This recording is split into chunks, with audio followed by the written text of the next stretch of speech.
I'm Maddie Sloan and welcome to Snap Happy, the photography show. In today's episode, we get some great tips on publishing your own photo book, and the Frank brothers road test some more gear. But first, Darran Leal finds himself in a bird and nature paradise. Let's join him now. So we're just coming down the Gibb River Road and heading to Ellenbray Station. We're going to spend a few nights there and explore that area. As you drive along the Gibb River Road, you come across opportunistic subjects, and in this case, it's a little billabong. There's some beautiful water lilies here, dragonflies, and different other subjects to explore. So I'm out with my long telephoto lens and having some fun. A stunning field of mulla mulla, out with my Nokia and the chance to shoot macro images. Smartphones are simple to use and offer great results for quick grab shots. I might use these for social media postings or for story images in a book and alike. The quality is excellent. I always thought El Questro was remote, but Ellenbray's remote. Very laid back, beautiful green homestead area. Yeah, I quite enjoyed Ellenbray. It was a really laid back place. Plenty of wildlife to see in that particular space there, because it's just like a little oasis along the creek, so you've got plenty of trees and waterways. The Kimberley is a fantastic place for bird life. It can be a little difficult to photograph the animals though. Not easy, they're fast. I don't know if it's whether it's the birds of prey hanging around, but these guys are fast, you know.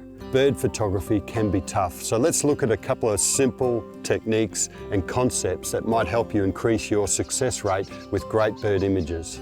As the season dries out, less water, little water hole can attract a lot of birds. So that's one location I'd highly recommend.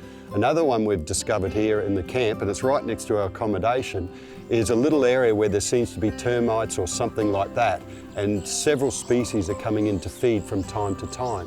On the ground, they don't look very good, and quite often, apart from the finches, it's not their natural habitat. So I've put a stick in the ground about 45 degrees, and this is allowing them to come and land initially on the stick, and then they drop down to feed off the ground. I think personally that adds a little extra dimension in regards to authenticity to what the bird would normally do. Hey, I'm going both ways. I'm shooting some on the ground and some in the branches as well. So the big tip for me is be patient. Understand it's going to take time for the birds to come in. Limit your movement. The less you move, the better. So I've got my 100 to 400 millimeter lens ready. Aperture priority 5.6, and I'm shooting either 400 or 800 ISO depending on the light available. I want to get my shutter speed up to at least 1,000th of a second, maybe 2,000th of a second. Stay back a little bit further initially and be happy to crop. And slowly I'll work my way in, and the birds get used to you, and eventually you can actually be quite close and get really, really cool photographs. You just got to go and find a spot and sit down for 5 minutes, and you'll have a whole heap of finches and doves and kites flying around as well, and the bowerbirds. Bowerbirds are found in Australia and up into Papua New Guinea. There's several species. What I love about them is the fact that the male builds this beautiful home to attract females. He brings a whole host of jewellery and special treats to her, and the colours vary from species to species. And if that can attract the female and get the courtship going, he's happy. That's what it's all about.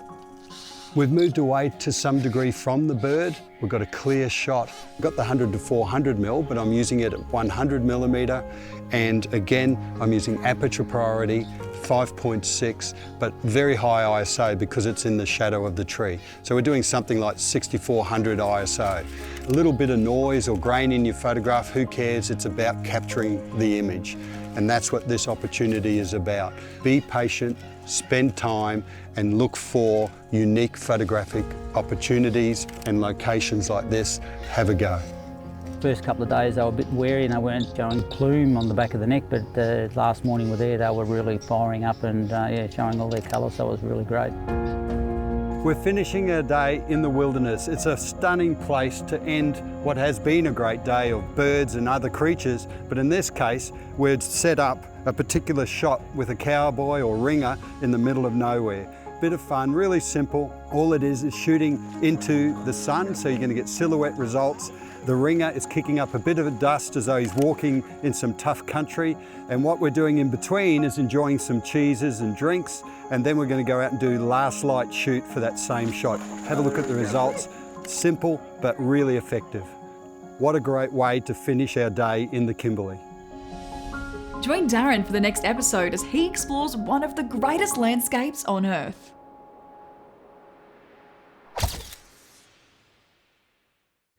Rob Annesley is currently the resident photographer at Sydney Motorsport Park, but he has a passion off the track for wildlife and landscape photography. He has spent years travelling the world looking for unique and exciting nature images. However, he recently published a book that he shot entirely in his own local area. Let's find out more. Motorsport was the first that I tried my hand at when I first took up photography. I spent a couple of years on the sidelines, trying to get panning down pat. You know, that's a pretty difficult skill set to achieve. So once I felt I was ready, I started showing my images around to different publications, and I was engaged then by Sydney Motorsport Park to cover most of their national and state motorsport rounds. But I also enjoy photographing landscapes.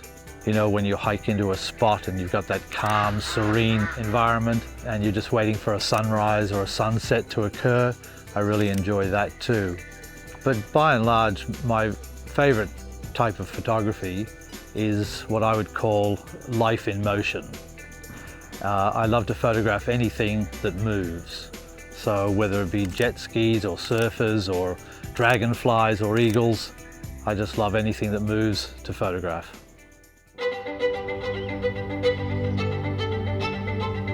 This is a location that first off was an extinct crater, which is why it's a depression and water forms in it.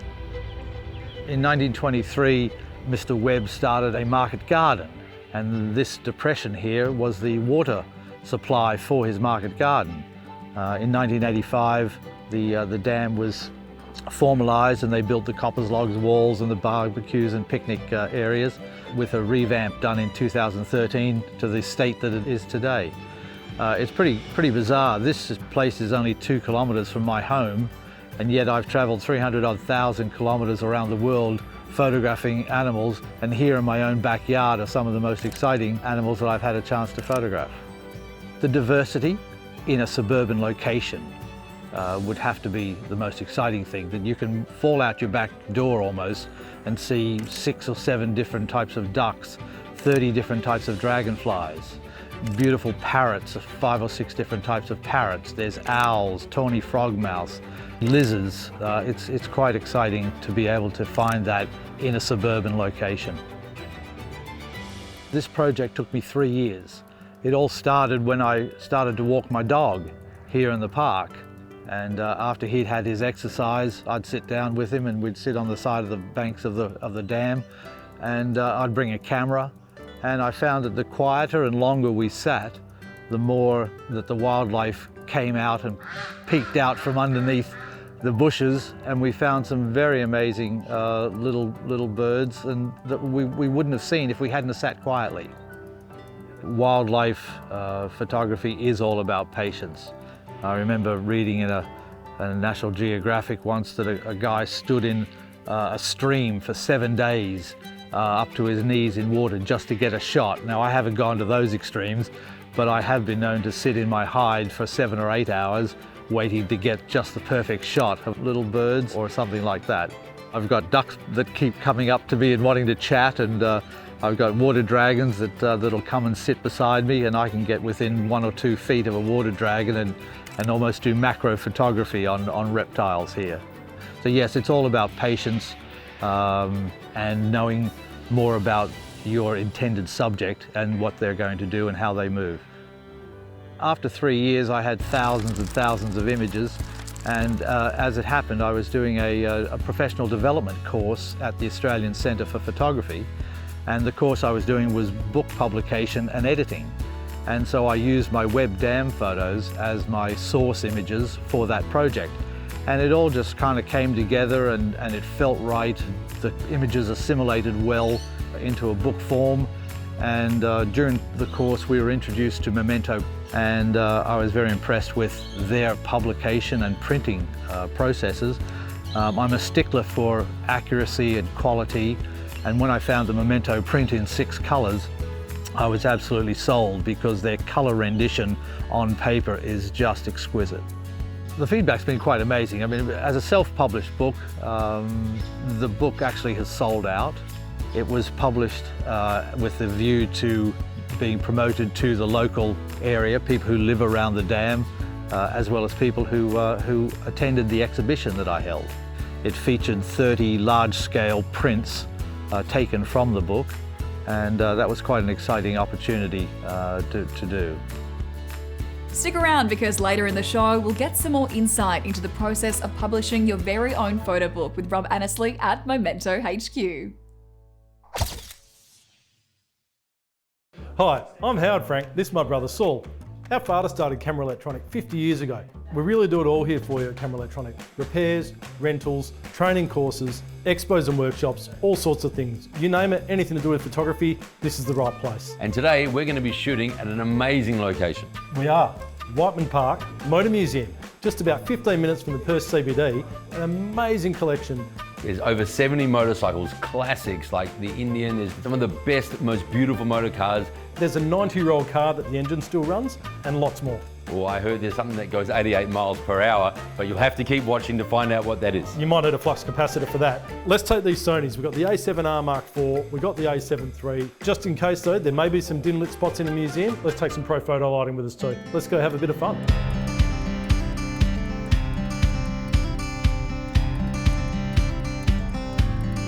We love being part of nature, but also being part of tech. It's the tech toys that get us excited. What better car to photograph than a DeLorean? Hopefully we won't get up to 88 miles an hour because I'm not sure I want to go anywhere else right now. No, this is where we want to be. So we're going to photograph it. We've got some nice Sony gear with us. We've got some Profoto lights. We're going to try some stuff with and without flash and just try some different angles. We're actually going to try some wide angle lenses in a motor museum. You've got the bollards and the chains up, but go low, go high, try your different angles. Let's have some fun. I hear you, Howie. Today, instead of a flash, I thought I'd go with something a bit different. I could use it as a flash, but it's a constant LED light, little Profoto C1 Plus, easily controllable up and down here. I just want something I can hold with my hand, hold it off to the side, and that way I can just work with the angles a bit to light as I want, get rid of some shadows, drown out some other lights, and just light up some areas that are possibly a bit dull. So I'm just going to experiment a little bit with that now and see how I go with this beautiful DeLorean. One thing that's key to photographing motor vehicles, for me at least, is the excitement of the little details. So when we photographed down here, I got close to the wheel, I could focus it, but it was a wide angle lens, so I still got a bit of texture. I got the tyre, I got some of the body work, it just looks stunning. And then did one from the front with the license plate, and it wasn't just a tight crop like a normal macro lens would be of the license plate, it was widespread, so you saw quite a bit of the car. Try different things, get low, different angles, get high, photograph the corner of the car, close, wide, so you get the whole car, and you'll also block out some of the surroundings. So we're super excited, right here with Daniel Ricciardo's first Formula One car. His famous number 3 on it, lots of awesome bright colours, lots of different shapes and materials. You'll see stunning reflections, great lines, just very interesting characteristics when we photograph this beautiful Formula One car. Being that the car's quite low, I'm going to try and get down low, get some different perspectives, get some different ways of looking down the lines of the car, some leading lines, and play around with the flash a bit again. I think we're going to lie down flat on our tummy and get the best photographs we can from the lowest point. And then I think if they'll let us, we might even reach over and see what interesting points we can get from above as well. I think one of the great things that I've found on the Sony cameras is the vari-angle LCD screen. So it allows you to go low, get different angled shots without breaking your neck. And one of the biggest challenges you'll find in a motor museum or any museum is lots of people around the place. And people normally go for that wider angle shot to get the entire car in. But I think with so many people in the shot, it won't be as appealing. So get in and get lots of tight angle shots. The other thing that I noticed with this is that because it's such a bright, shiny car, there's lots of reflections. So in hindsight, probably would have bought some reflectors and diffusers with me to try and take some of those reflections out of the shot. In a man-made environment like this, the lighting's not the best. So having a camera with good quality light and white balance controls is pretty important as well. And adding in some flash or some LED light where you can as well, just to control the light source a bit better. You can get a very small little LED light from Profoto. It's tiny, the C1, almost just carry it in your pocket. So almost closing time, but we couldn't resist one last shot. 1917 Ford Model T, St John's Ambulance. Absolute classic, exquisite detail in all the manufacture. We had to use some flash, we were losing light, but we put on a Profoto A1X flash just to give us that bit of oomph. And a little C1 Plus for some of the tight spots as well. I'll tell you what, in 2021, I'm glad they're not one of these if I need to go to hospital for something. It literally appeared to be just 2 beds in the back of a van, but we took some great shots, we had some fun, and using the Profoto flash, we didn't have to worry about changing batteries, uses lithium ion. The Sony gear never lets us down. Very happy, got some great shots. So if you're ever in Western Australia, Whiteman Park, great place to come, just 10-15 k's from Perth City. Go to the Motor Museum, check it out, you'll definitely have a great time. For more inspiration and expert advice, head on over to the Camera Electronic website. Earlier in the show, we met Rob Annesley. He's the photographer behind the amazing book, The Wild, which documents the ecosystem around Webb's Dam in Sydney's south. The book was self-published and produced by Momento in Sydney. Today, Rob is visiting Momento for a behind-the-scenes look. He meets up with Libby Jeffrey, one of the owners.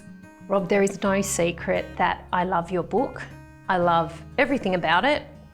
But I'm interested to know, you would have had hundreds, possibly thousands of images.